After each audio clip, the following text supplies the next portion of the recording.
Hello, class. Welcome to another story read aloud. Today's story is called The Stone Thrower.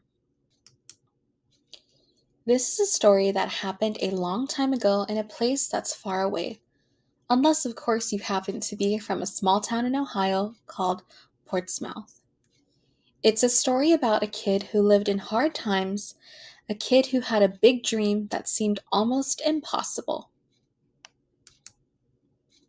Chuck Ealey was born in Portsmouth, Ohio in 1950. Back then, there were separate schools and separate restrooms and separate neighborhoods for Black people because some Americans didn't believe that all people were equal regardless of their skin color. Chuck grew up in the North End, a neighborhood that was separated from the rest of town by a set of long, stony railroad tracks. The buildings in the North End were run down, and there was nowhere to swim when the weather got hot because the pool was on the other side of the train tracks. Chuck's mother had dropped out of school when she was very young. She had to work hard to raise her son all by herself. She worked long hours and she was paid very little. She wanted things to be different for Chuck. "Those coal trains that come through, they don't stop here," she said. "They don't stop until they get where they're going. I want you to be just like that. Do you remember where you're going, son?" Chuck smiled at her with a big, broad grin. "I'm going to get out of the North End and get my education." She smiled and squeezed him tightly. "That's right," she said. When Chuck came home from school one day, he felt his tummy rumbling. He couldn't remember the last time he had eaten. The only thing he found in the cupboard was a wheat bar. He chewed and he chomped, but it tasted like twigs. It felt thin and dry in his throat. Worst of all, it still left him hungry. How could he get out of North End if they didn't even have enough money for food? On a crisp fall day, Chuck walked towards the train tracks. He scuffed his shoes against the pavement as the wind whispered gently, as leaves tumbled and danced and cracked beneath his footsteps. Just then, Chuck heard a long, thin whistle in the distance. The ground began to rumble, and the train tracks shook. The stones along the tracks jumped and bounced like hot kernels of popcorn. Thick gray clouds huffed and puffed from the smokestacks of a train as it chugged down the railroad tracks toward him. Cha-cha-cha, cha-cha-cha went the train. Cha-cha-cha, cha-cha-cha. It went as the dark coal cars crawled along the tracks like a trail of black ants, each one marked N and W for Norfolk and Western. Suddenly, Chuck had an idea. He selected a stone from the side of the tracks and rubbed it between his fingers.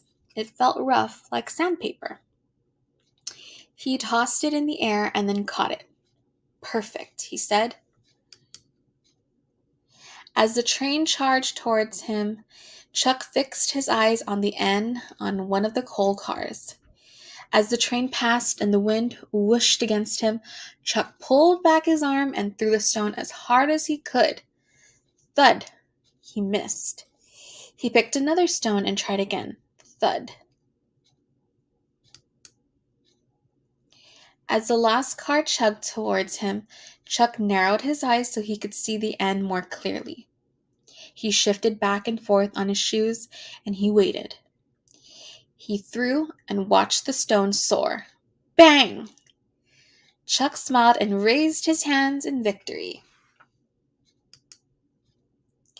After that day, Chuck often went back to the train tracks. Eventually, he learned to throw the stones just right so that when the train was going by and the wind rushed against him, he could always hit his target. At school and at football practice, Chuck did the same thing.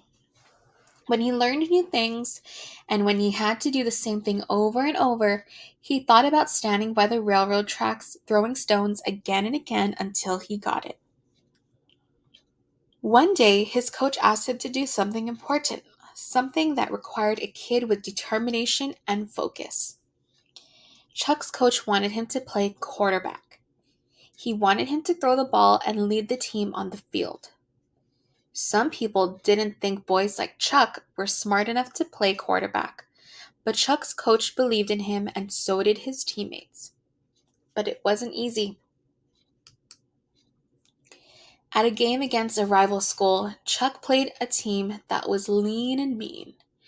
The players called him names, and they ran at him with anger in their eyes and in their hearts. "Crush him!" they cried. "Get him!" they yelled. With a few seconds left on the scoreboard, Chuck's team was down by 5. The team huddled together, heads bent down, arms around each other. They didn't want to lose, but there was only time for one more play. Chuck got the ball and looked down the field as one of his teammates started to sprint towards the end zone. A player on the opposing team rushed towards Chuck, quickly and steady, hungry for the football, hungry for a tackle. Chuck waited, his feet tiptoeing on the soft grass as the defenseman raced closer and closer. Chuck thought about those days at the railroad tracks, the rush of the train, the feel of the wind, the rumble of the earth underneath him. He narrowed his eyes so that all he could see was his teammate running faster and faster. Chuck threw the ball and it soared through the air. It spiraled down the field, floating, spinning. Everyone waited.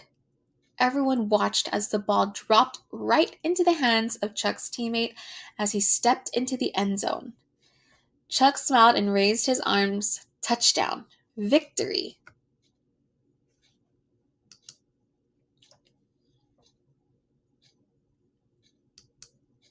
The end.